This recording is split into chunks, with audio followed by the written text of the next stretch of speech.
toenail, he couldn't come over. So, but I'm telling you, man, I'm telling you that that's the way you get to where you're going. You guys are in here for 2 days. So what? You invested 2 days into your life, right? I know the jet ski is calling. I know that, Balboa Park's calling. But, we're here. And, I'm always blessed to have you guys here. This is Brittany Joy Lund. Her topic is Happy You. Sounds good. Who wants to be happy? Look, who didn't raise their hand? The energetic mindset. Brittany's a licensed life coach as well as trained in transcendental meditation, EFT, and NLP. She is intuitive and has spent the last 36 years, what were you, 2 years old? Spent the last 36 years in the conscious thought movement, whether it's in an audience or behind the scenes interviewing some of the greatest minds of our time. Brittany considers herself a lifelong participant of conscious living. Brittany is also the founder of Heart In Brand, a dynamic brand with a spiritual intention to evolve mass consciousness for more abundant and elevated life experience. Welcome to the stage, Brittany Joy Lund. Do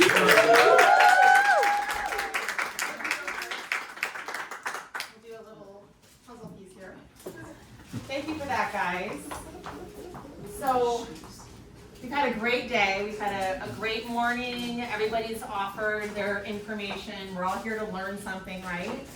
We're all here to grow ourselves, right? Yes. Yes. Right. That's right.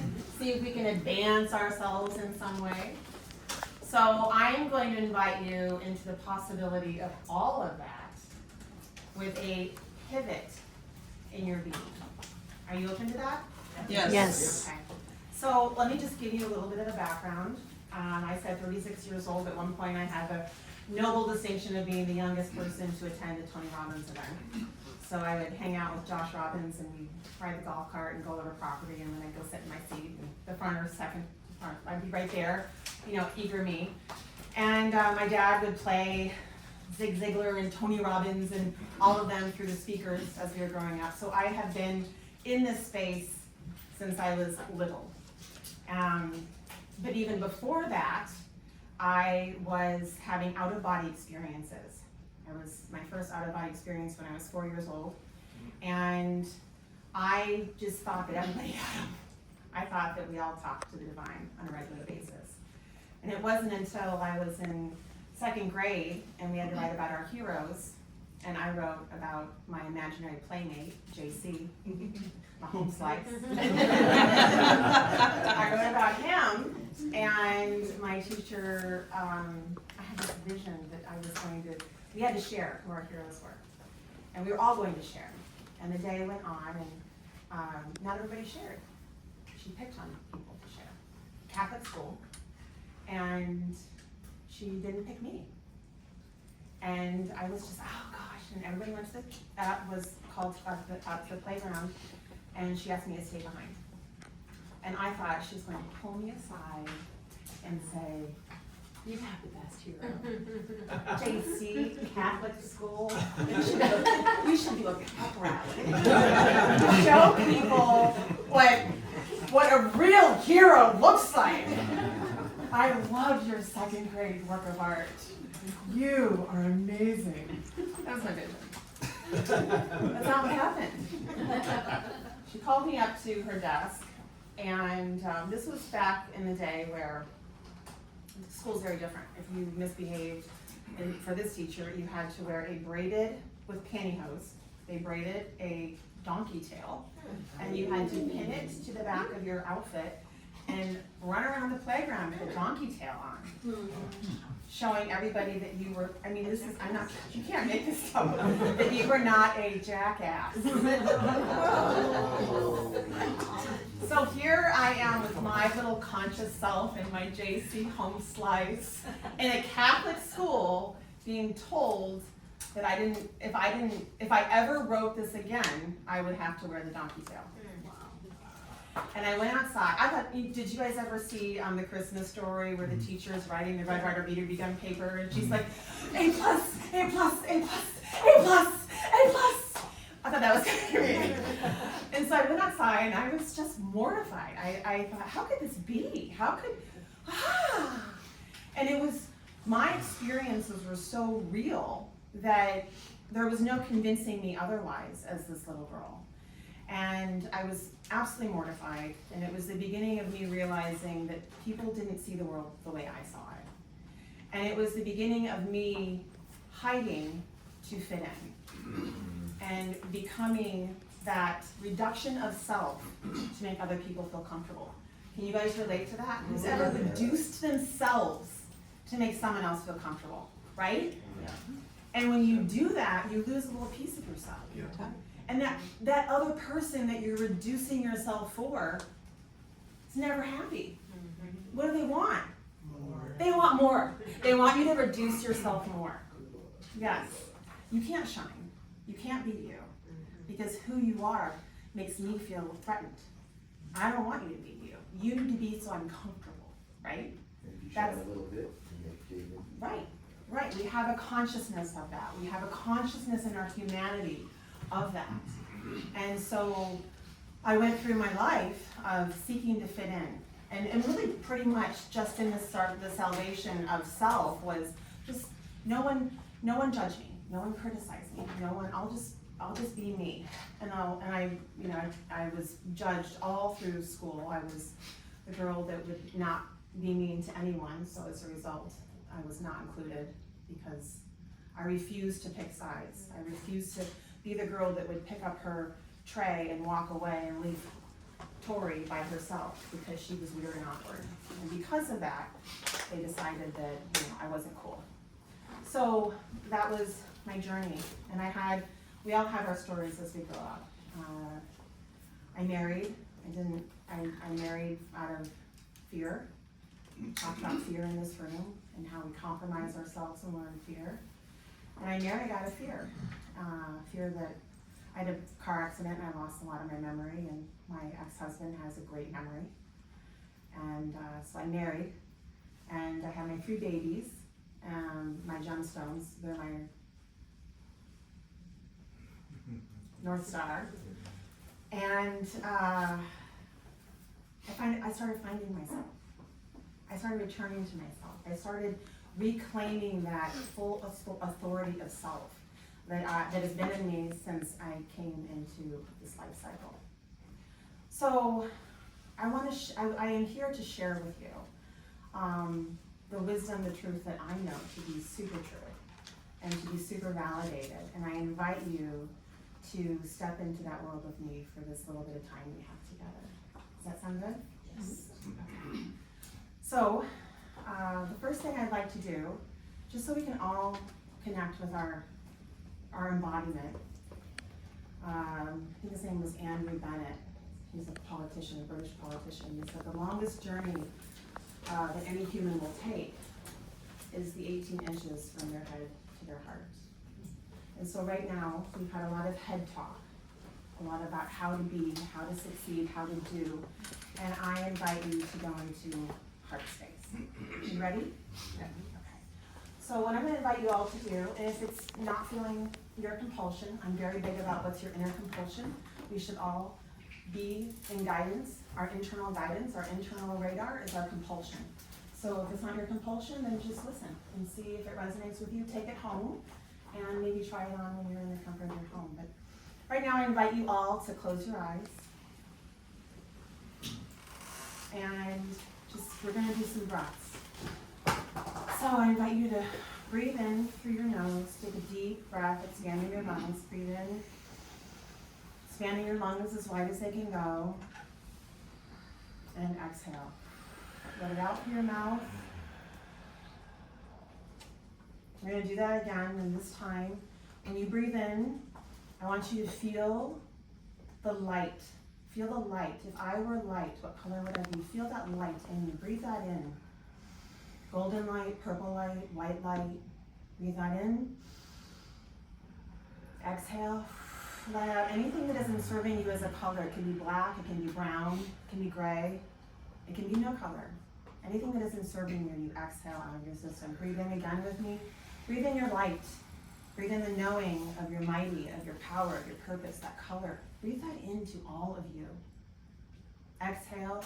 Exhale anything that isn't serving you. Exhale the weight. Exhale the judgment. Exhale the bills. Exhale the fear. Breathe in again. Breathe in your light. Breathe in your fullness. Breathe in your love. Breathe in those that love you. Breathe in that knowing. Breathe that in. exhale. Exhale anything that isn't serving you. Someone gave you a comment, you feel uncertain. Exhale, let that out. And now when you breathe in, I invite you to see something that you love. Breathe in. Create that image right in the forefront of your mind, your brain, right between your eyes. If you feel compelled to tap right there to awaken that spot within you. Breathe in that image that you love. Hold it with you for a second and exhale.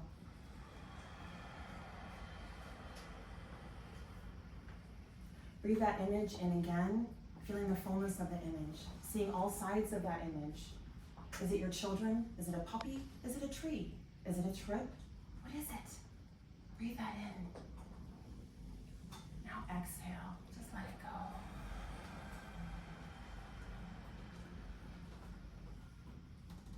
And as you breathe in this time, that image that is something that brings you joy that you love, see it in your heart.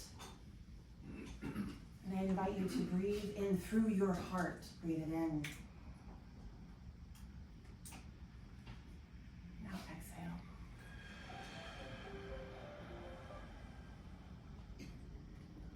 Breathe it into your heart again.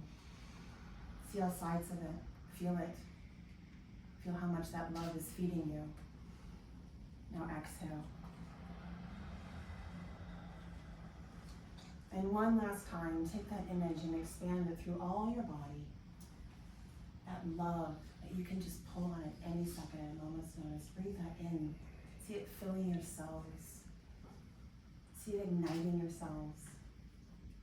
And exhale.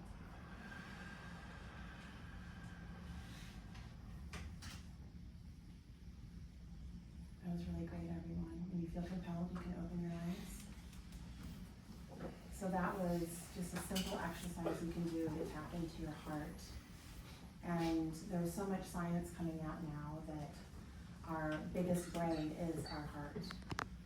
And we all have the talking or the understanding of auras, of energetics. Ancient wisdom talks about auras, talks about chakras. You guys familiar with chakras? Mm-hmm. How about meridian lines? Mm-hmm. That's it. So you are such a... So, is there a marker here? I want to try drawing something. Okay, great.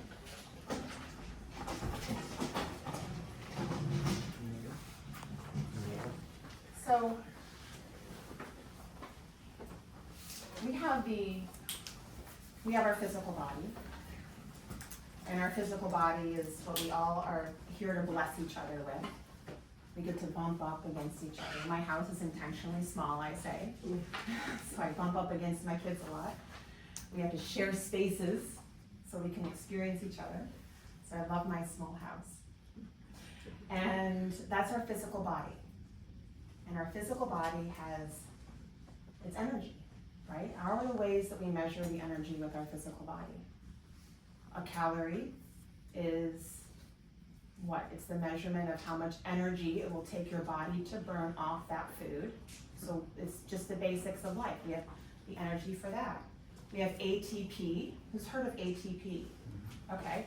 ATP is the energy it takes for a cell to move. Okay. We have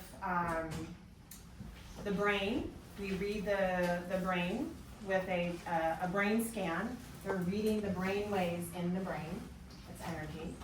The heart is measured within, what is it? Who can fill in the blanks for me? EKG. Electrocardiogram. So we have all of this around us that we are energetic beings.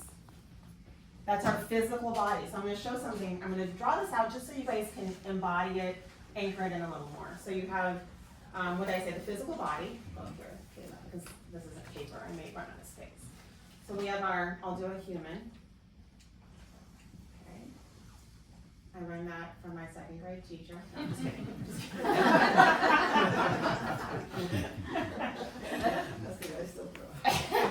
So we have our physical body. And we have all the energetics that I talked about in our physical body. And then also we have what do we talk about all the time? Sunday's all about it. We have our spiritual body. Okay, I'm going should we do for spiritual body? I'll do, okay, well, this is the image I'm seeing right now, so I'll do a triangle and a sun.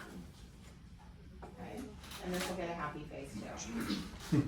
Okay, so we in our current culture mindset, we pretty much talk about taking care of the physical body, and we talk about taking time for the spiritual body. And we really have created a reality where these two are separate. You pray, you take time, you go to church. You know, how many people, when we talk about chakras or meridians or Eastern thought doctors, people choose to go do that. They choose to go take care of their body in that way. But we don't speak to it as if it's a given. Like, I don't know if I'm into that, right?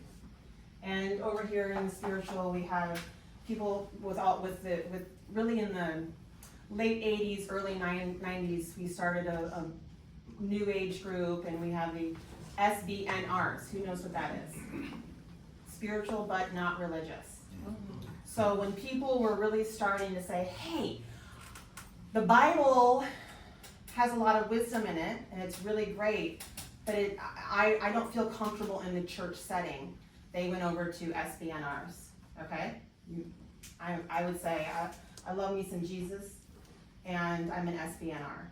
I grew up Catholic, and I believe that we are here to live the full embodiment of our spiritual body all the time. It's not a separate aspect of who we are. Jesus is not going to save us. In fact, he told me that. It's the Jesus in me that is going to help the salvation of humanity. It's the Jesus or the Buddha or it's the Christed consciousness or the enlightened awakened one in each of you that will save humanity, heal humanity. It's the calling forth of us into our light being on a moment-to-moment, choice-by-choice basis that will be the new world we are creating. Do you guys get that? Yes. It's you. You are the messenger. You are the way shower. You are the light worker. It's you. And so where is the academics? You know, Jesus went to divinity school. He was trained. They used to do this in ancient Rome. All the people that fought, where they were the soldiers, they would have to be trained. The philosophers would have to be trained in the aspects of how to be in the mind. So this talk is called the energetics mindset because we have the spiritual, we have the physical, but the physical is fed by energy. We don't talk about this. The spiritual is fed by energy. Chakras are energy. When you go to someone, you lay on a table and they put the crystals on you and they look at you with their all-knowing. They are looking at your energy centers, or you can now touch devices and they'll tell you how are your energy centers.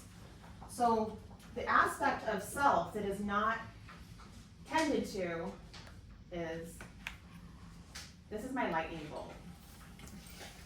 Okay, there we go. Does that look better, guys? Say yes. Yes. Shazam! If any of you ever get my phone number and we are in communication, I have sparkles in my phone line.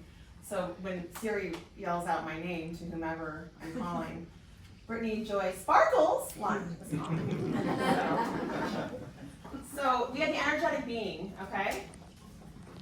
And the energetic being has the physical and it has the spiritual. And the energetic being in the physical is it's our energy that we are physically emitting into the world. And one of the most potent ways that I feel we all have been supremely underserved as a humanity is understanding the energetics and the potency of our words. Words matter. We are constantly creating with our words. Pierre Teilhard de Chardin said in the 1400s, we are not human beings having a spiritual experience, we're spiritual beings having a human experience. Wayne Dyer popularized that way back in the When. I call that the Wayback Machine. And I believe it's neither of those. We have evolved as a humanity to where we are spiritual beings consciously co-creating or unconsciously co-creating our experience moment to moment. So where we have been, this is such great drawings, they're so good. we have been significantly uninformed with the power of our words. And to understand that our words, we're always creating with our words. If Melissa knows me, when she'll send me a copy or something, I say, never, we have a never use words list. Want, try, should, we have a whole list of can't, that doesn't even exist. Yeah. So if there's and I'm teaching this to my children, my 12-year-old got very philosophical on me about the word try, because he was going to try to eat his dinner. And then he was going to try to go to the basketball court. I became Yoda, basically. So we have the power of our words. We have from the words we are always creating. We are always creating. So we get the understanding that we are creators. And what I like for everyone to understand, and if you could all embody my next couple of sentences for a second, this is where the potency really arrives for all of us. It's that all of you, no one is not this. All of you are sacred body temples. All of you are. And the Bible says that we are created in His image. And we're doing this with AI. We humanize AI. In fact, I have a summit coming up, and one of my speakers talks about how we anthropomorphologically, which is humanizing, technology. And we've done this with AI. A man comes on, a woman comes on, how can I help you? It individuates it. And we are made in His image. He is not made in ours. But we have humanized God into a conception we can understand. Because God is so much bigger than anything we can even possibly understand. It is so phenomenal and total and all-encompassing and all-embodying. So that reduction of self is what we have created. We've placed the limits on God. Can I have an amen? That's the Holy Ghost power. Right. Bring it to church. So I invite you all to really live with the embodiment that you are all sacred sovereign temples. And if you live with the embodiment that you are a sacred sovereign temple, think about this. Have you ever been to a sacred site? Have you ever been to a church? So a church actually is, by definition, it's people. It is not the building. It's people.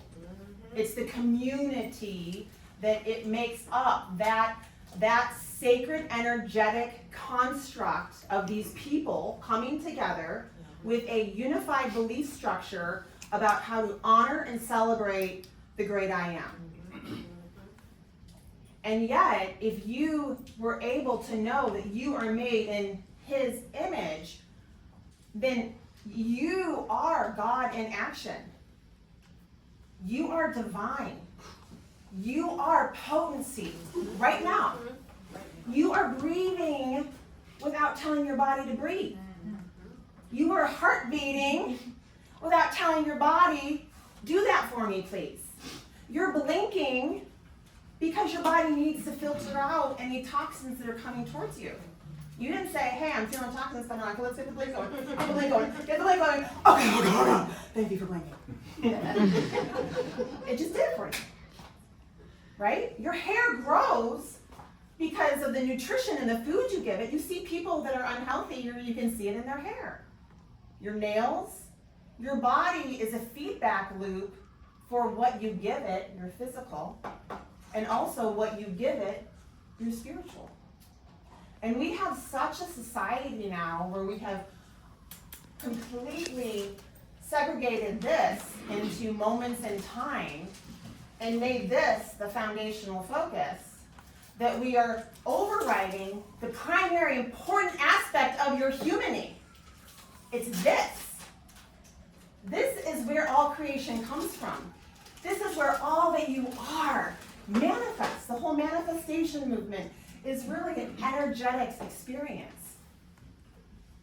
It's about aligning with your creation and believing it to the journey of knowing it. There's a difference between believing and knowing. Believing is, I believe in blah, blah, blah. I believe what I'm told. I believe what they said to me in church. Knowing it is, there's no convincing otherwise because it's in my DNA. It's in my cells. I know this. I know. JC is with me right now. I know this. We talked in the other room. We had a little chit chat. Because I promised him something. I promised him in November when he came to me in physical form. He hasn't come to me in physical form since I was a little girl. And he came to me in physical form. And I had to have words with him because where the hell did you go? I was a little upset. I'm like, I cannot. I said, I would like to have a moment where I can be pure and true with my feelings because I'm a little upset. I'm in my 3D self right now. And I know that the call and ask of me is to be more in my 5D self, and yet my 3D self is really hurting that I haven't experienced you in physical form for so long. And he just sat there and we laughed, actually. It was like more like a brother sister thing. Yep. And Archangel Michael was there, Arch. I was like, he was playing the humble thing. I was like, what do you want to do? Why are you playing humble? He was like, I'm just trying out for a little bit. Make it bigger. He's like, yeah, get more confident. So this is normal for me. But I made a promise to him because of the journey that I've had. And I'm not, that's not your walk. Or even to know that journey is not your walk with me. And we had a chitty chat. And he said to me, I've always been here. And your journey, your growth, was to know me without seeing me. And I am not going anywhere. I will always be here. My ask of you is that you listen and that you act. I will guide you, I will show you, I will protect you. You have, your MO is listen and act. Listen and act, listen and act. And because of that listen and act, I'm here today. And because of that listen and act, Melissa's in my life. And because of that listen and act, I have a summit coming up next week that is really about giving families a reboot.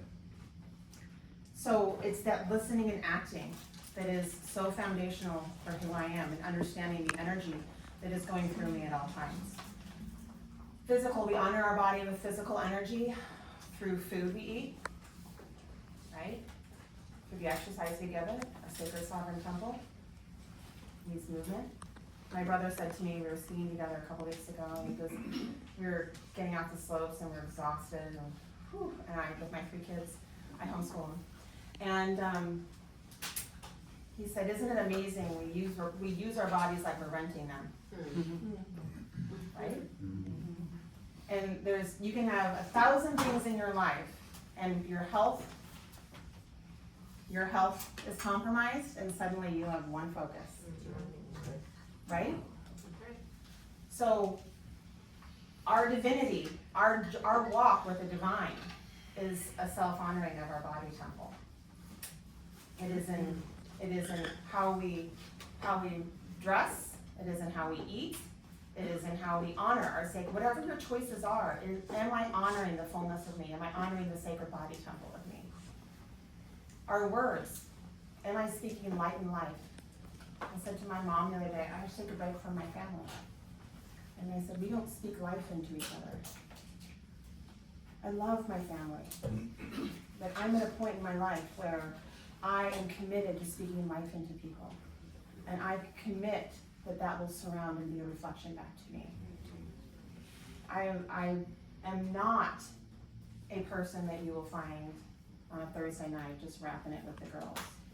I would rather know a few of you a mile deep than all of you an inch deep. I am in, how does it go? It's an inch deep, a mile wide, and I'm a mile deep, an inch wide. That's me. I want to know what wakes you up in the morning. I want to know what has you hurting. I want to know what you're uncertain about yourself.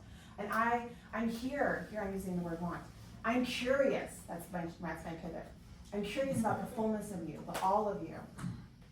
And how can I, as your sacred sister, support you in your journey of becoming the fullest expression of who you are? I'm in a film that I helped produce, and they said you have to title yourself, because they put me in it. They said you're the most huge honoring. They took a speaker out that they felt was inauthentic. It's about sacred awakening. And they said you are the most authentic and pure human we've ever come across, and you have to be in the film.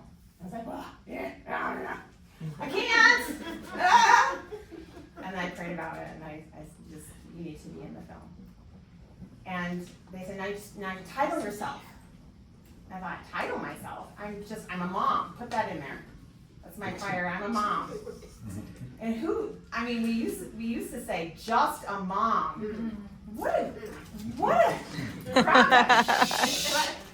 Okay, go to stage. We are not just moms. I'm a mom. Like, you're more than that. Who are you? And I said, I'm a spiritual expansionist. I am about reminding people of the fullness of themselves and our ever-expanding self. And I was coming out here to this trip, and I was all filled with joy, and I was excited. And there were little roadblocks showing up, like, you may now miss your flight because you're late leaving the house.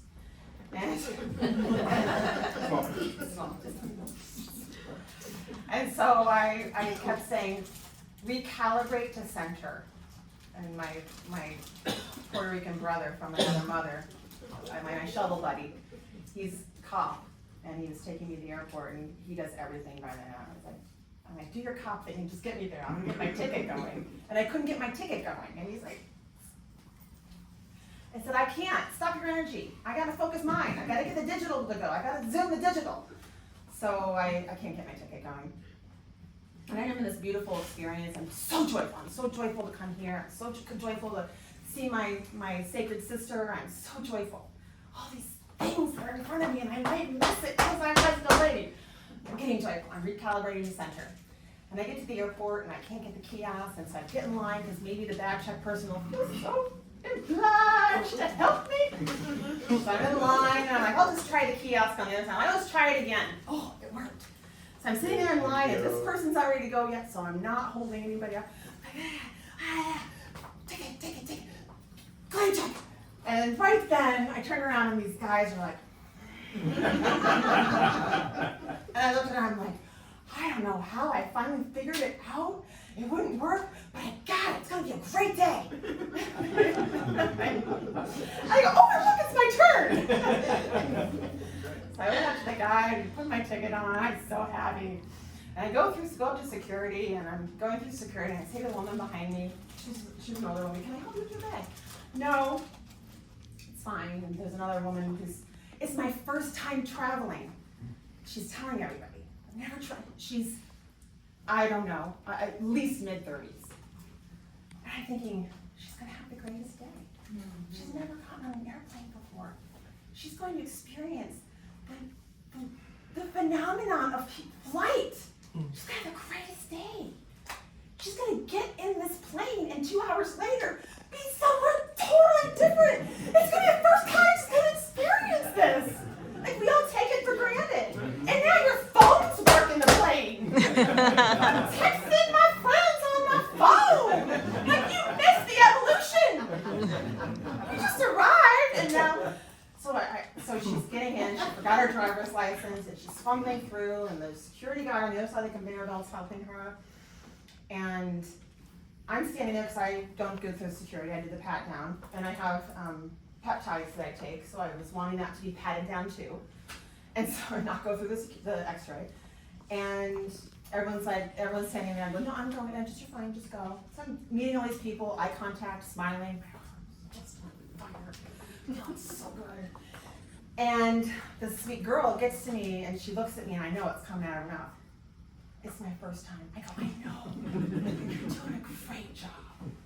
Do exactly what you're doing. You're breathing. You just did a deep breath. I just saw you back there. You took a deep breath. Do that. Just keep taking deep breaths. You got this. You got this. You got this. She's like, thank you. She goes through and she puts in. She didn't put her foot in the right spot, so she had to do this. And she's looking around. She's trying to figure it out. She's having a great first time experience. So then I go get my pat down and did you know you can't pack things that are spreadable? Cottage cheese, they kind of decided that cottage cheese is going to blow up the plane. And I'm watching this girl, and they flagged her bag. And they pull out of her bag 3 bottles this size. Now, have you ever done something for the first time and you didn't do it right?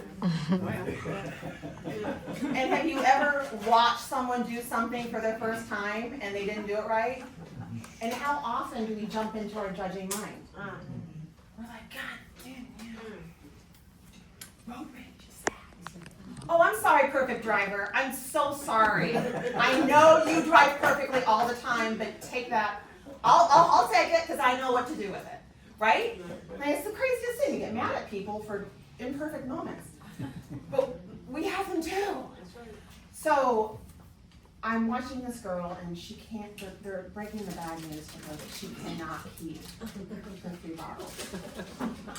And one was hairspray and one looked like a fancy, I mean this is Walgreens stuff. And it doesn't matter, it was important to her. And they give her the bad news. You can either go back and check it and miss your flight and buy another one, or we can just throw it in the trash. So she threw it in the trash. So I'm walking, she's now with cameras, and I'm walking past her, she's on her phone. Cover your ears if you find me being this person offensive. She's on her phone, she's like, God damn it! These motherfuckers! They fucking took my shit! Can you fucking believe it? I was like, girl! Definitely broke up Tony. She totally hijacked her moment. Yeah. She totally hijacked her moment. She gave her power away to 3 Walgreens bottles that was maybe $15 worth of stuff. How often do you do that? How often do you hijack your sacred sovereign temple and give your power away to the unimportant stuff? Right? How often do you let the checkout person who doesn't bring your stuff up fast enough, or your child that's not doing it as you want them to do it? Scotchy water. May you be baptized. Yes. Oh, we know I'm going to splash those.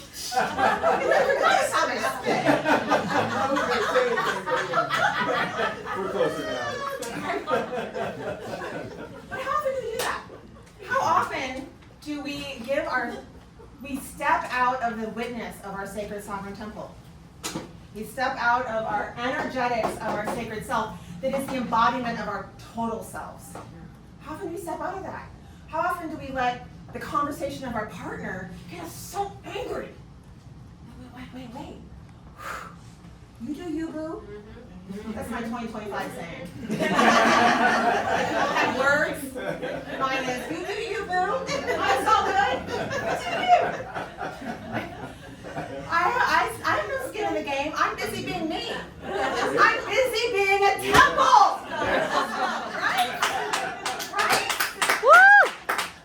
And all of you are here to be busy being temples. All of you are busy being temples. And what does that mean? It means that you are conscious co-creators. So study and understand what that looks like. It's how you interact with the world. And you have your sacred sovereign reading of every day. It's silence. There is wisdom in the silence. So many people say, I don't know how to meditate. I used to work for Marianne Williamson. And Marianne Williamson has this, Marianne Williamson is another person who I watch, this very channel. If any of you don't know who Marianne Williamson is, she actually ran for president at one point. She wrote a book called Return to Love on A Course in Miracles. And Marianne Williamson would, when someone right there would say, I don't have time to meditate, she'd go like this. Darling, you don't have time to not.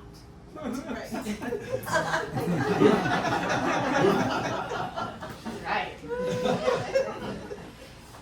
We are sacred sovereign temples. If you leave with anything today, know that you are majestic, that you are mighty. And if you're here figuring out how to get more clients, figuring out how to do life, figuring out how to get through things, step into the divinity that is you. Become the channel for the wisdom to come through you. Become the channel. Breathe. Breathe in light. Breathe in your higher self. Become intimate with your higher self. We are more than our 3D bodies. But we're so blessed with these 3D bodies that we get so attached to them. And the more we get attached to them, the more we want to take pictures of them. Right? We love our 3D selves. This is the blessing. We are so loved that we were given the experience of our 3D self. We're so loved that we got that. And we come here forgetting so that we can what? Experience life, and that life experience brings us back to the remembering. There was this woman that gave very mightily to people all over the world. She would donate. And one time, I think it was Arch, I have to say, I think it was Arch, appeared to her and said, why are you doing this? And she said, because I'm here to serve, I'm here to love. And he said, be a witness to where you're helping. Because sometimes in the pain, it's where people will find their power. It's on their knees that they will find their divinity. And so know that when you are on your knees and you are hurting and life is just so hard, that you are being shaped for something. Your sacred sovereign temple is being honored and prepared. It's being prepared. It's being prepared for everyone to witness and experience and to see and to know. And that in your preparedness for your sacred sovereign temple, you will be that reflection of light to someone else that needs to be reminded of their sacred sovereign temple. It's in your commitment to your fullness that you will be the reflection reminding other people of their fullness. And you are all mighty, majestic beings, all of you.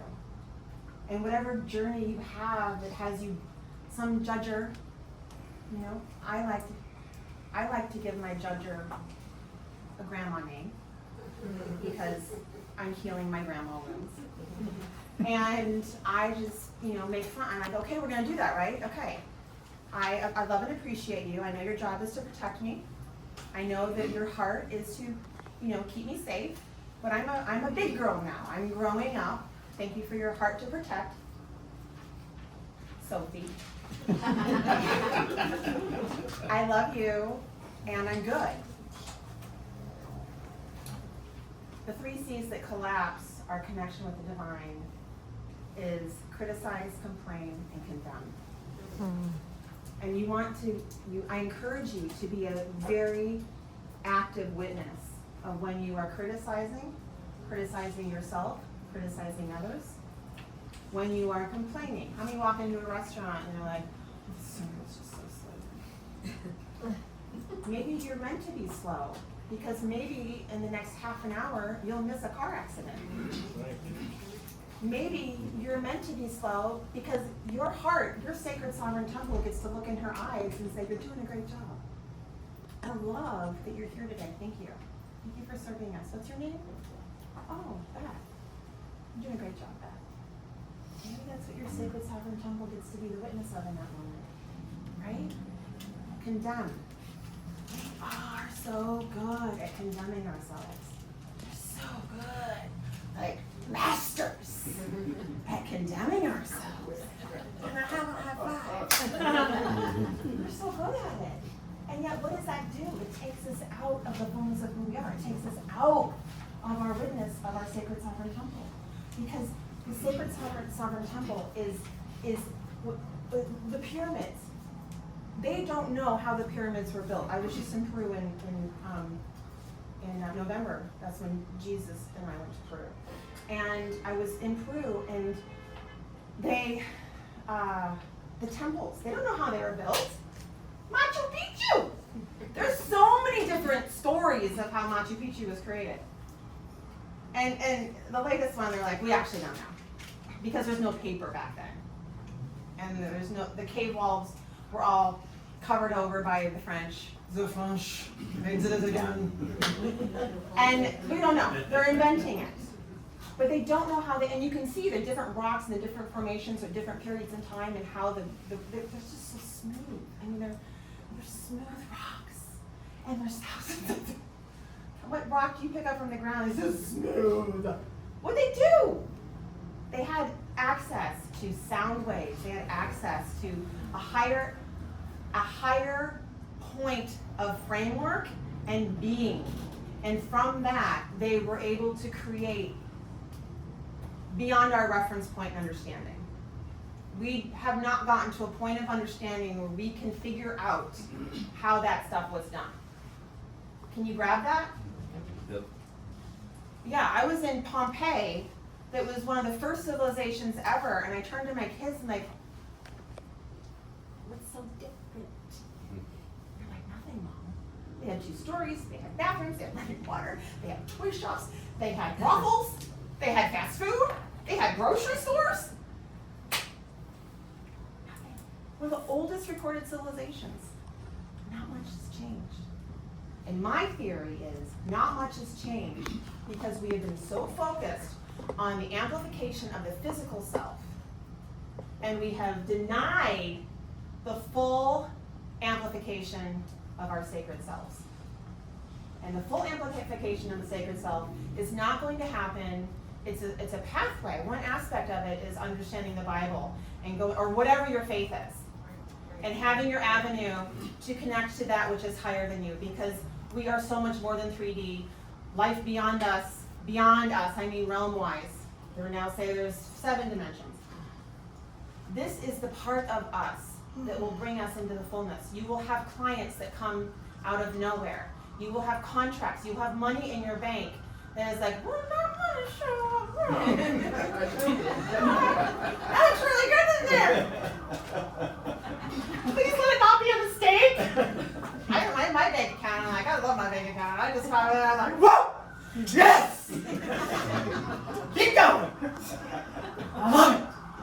So, this is the part of you to amplify and to focus on. And this is where we're going in the new age. It is to amplify your sacred temple.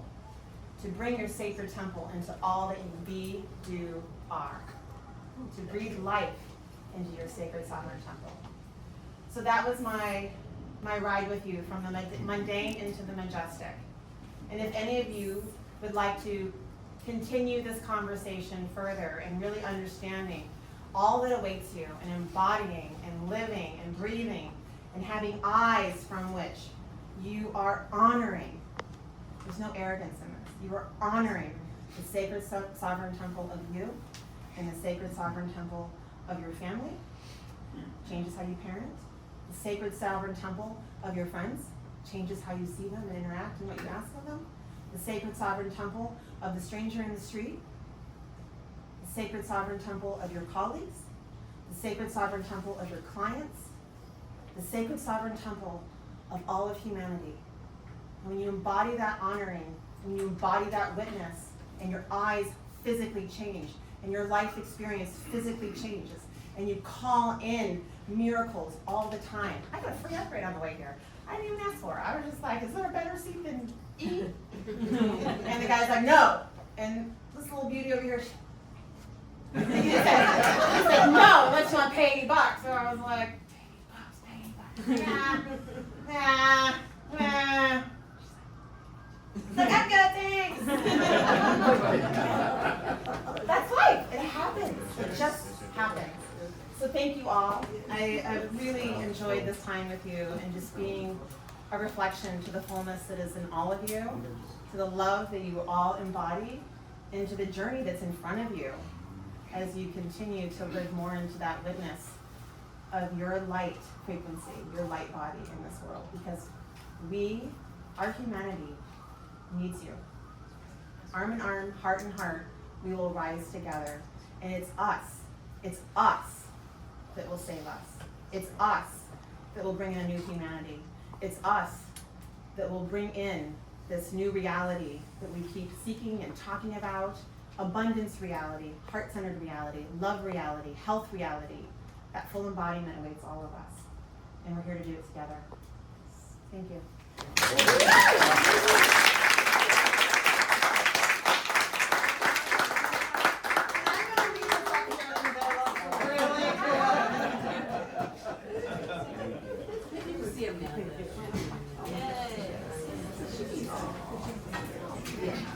All right, guys.